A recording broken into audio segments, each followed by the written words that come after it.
afternoon. Good afternoon, Aidan. How are you? Could you tattoo? Jamar got that to you as well. I'm learning a bit of. I got my couple of focal. You get a just there earlier this year, so that's yeah, every little helps, as they say. Yeah, be Kurama, that's mine. Okay, so Anne, thank you so much for taking the time to join us this afternoon on the program. You've just written a new book. Yeah, my first book actually. So yeah, this is all new in this the interview circuit. But thanks for having me on. Give me a bit of background on yourself, Anne. So what's your 9 to 5?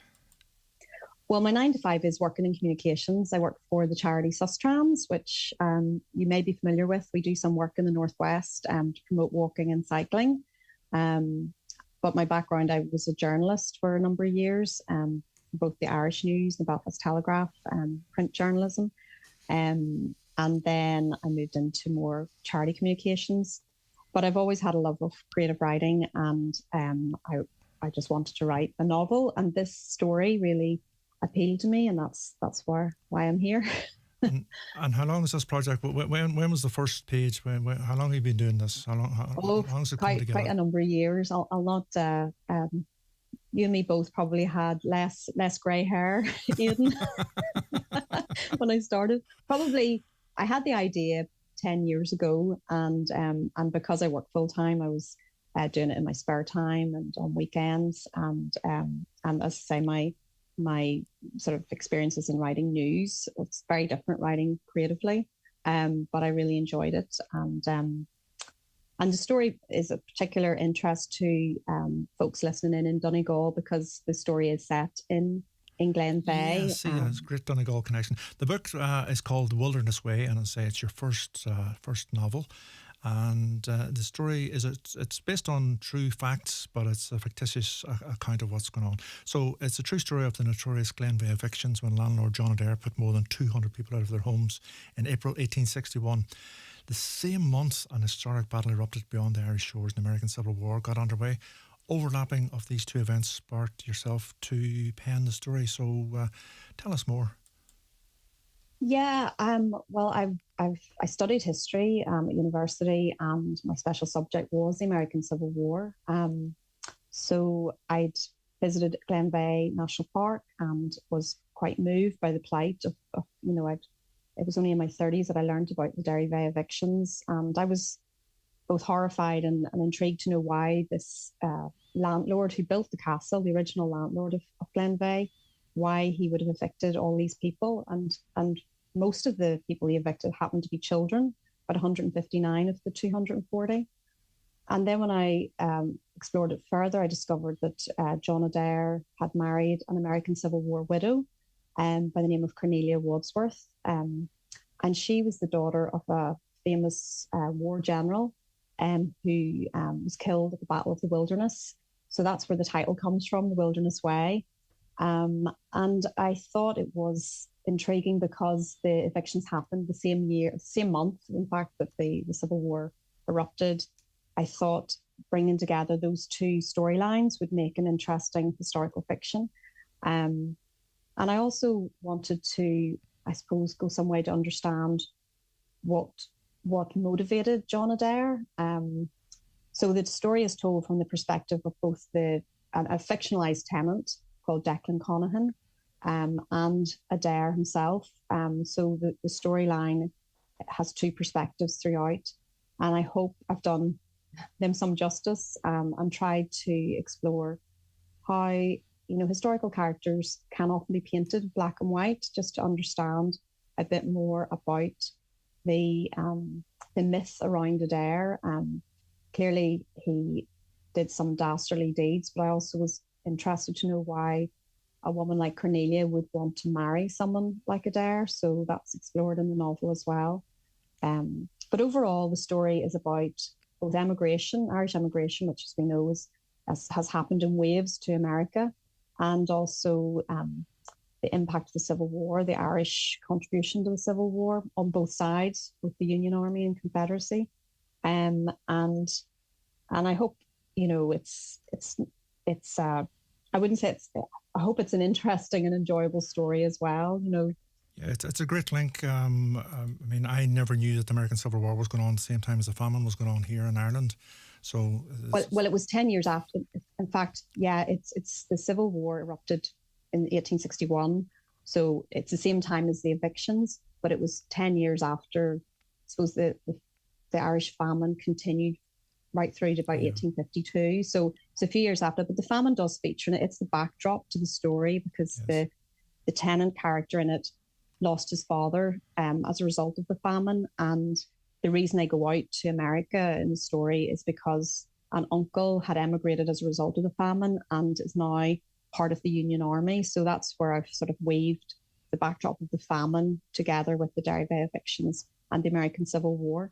Sorry, it'll blow your mind, Aidan, but it is based a lot on fact, but there is a lot of, obviously a no, fictionalized. I love stories like that where you take a main character who actually existed and wrap a story around it and include all the different Yeah. elements in it within. Yeah, is does religion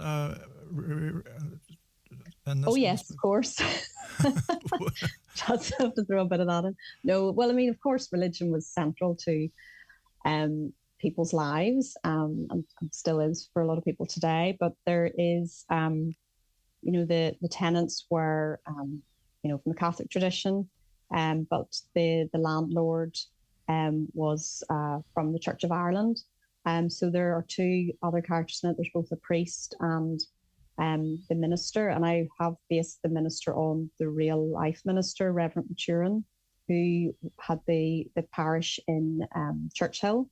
You'll know off it's the small village of Churchill, Yeah, absolutely. near where the site of a lot of the evictions happened. So I have written about the Reverend Maturin and their involvement in the evictions at the time, because both the minister, but the church, the two churches, the Catholic Church and the Protestant Church at that time did come together and wrote a letter, and I actually include in the book a real letter, which was written by the minister and the priest to beg Adair not to carry through with the evictions.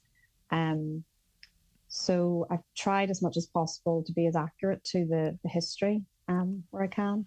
And the whole thing after the evictions, obviously, the people who were evicted, they had no choice but the workhouse or escape to the US, and that's obviously why they headed in that direction. Yes, and actually, in fact, many of the people that were evicted ended up in Australia. There was a benevolent businessman out in Melbourne who paid for their passage. So a lot of the younger people, in fact, went to Australia following the evictions. But I was more interested in exploring the American Civil War connection, which is why I fictionalized the account of the two brothers that end up fighting in the war. But yes, a lot of people ended up in the Letterkenny workhouse, and some didn't survive. As we know, it was a pretty harsh regime there at the time. And others that were evicted, they ended up homeless, and probably, we don't know for definite. There's very little historical accounts written about what happened, but I'm sure they died from exposure and poverty as a result of the evictions. So the book is The Wilderness Way. It's published by One More Chapter, an imprint of HarperCollins. It's available on paperback, an ebook and audiobook as well. Have you done the audiobook yourself? No, I haven't. It's 13 hours, Aidan. But there is an actor called John Cormack who has done a brilliant audio version. And I think he's done a number of books, including a rugby player there. He audioed his biography. Where's that available? Just the normal places where you get your audiobooks from? Yes, yeah, it's online, but you can also purchase the paperback and download it from various, I'll not name names, but if you go to the HarperCollins website, you'll find the links to the various audio shops. You can get it in some bookshops here. I think Little Acorns in Derry, Londonderry, are doing the paperback and Waterstones. So it's available. It just came out last week. So it's out there now. It's kind of daunting, Aidan. Well, that's a good time. My baby's out there after all this time. Exactly. Yeah, you have to release it now to the world and see what happens after all your project for such a long time.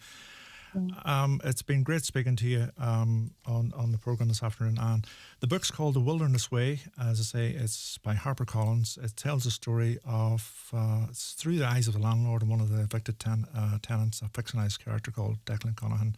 When John Adair is planning to build a castle in the new estate, Declan and his brother emigrate to the US to escape the workhouse. After the evictions, they join their uncle in upstate New York, where they fight with the Wadsworth Guards, led by Cornelius' father, in the Civil War. So it's a lot of big themes in the story: Irish emigration, the American Civil War, famine, and religion, as we mentioned. But I think at the heart of it is family, and they want to stay together, and shaken by the forces of the time that's trying so hard to drag them apart.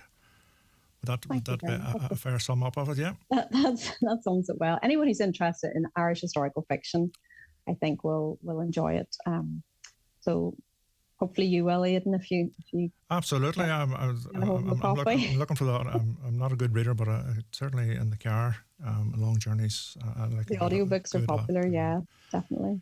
I want to wish you all the very best, Anne, with it, and thank you so much for taking the time to join us in the programme this afternoon. Thank you, Anne. Thank you so much for having me on. That's brilliant. And thank you. Hope you have a great Christmas.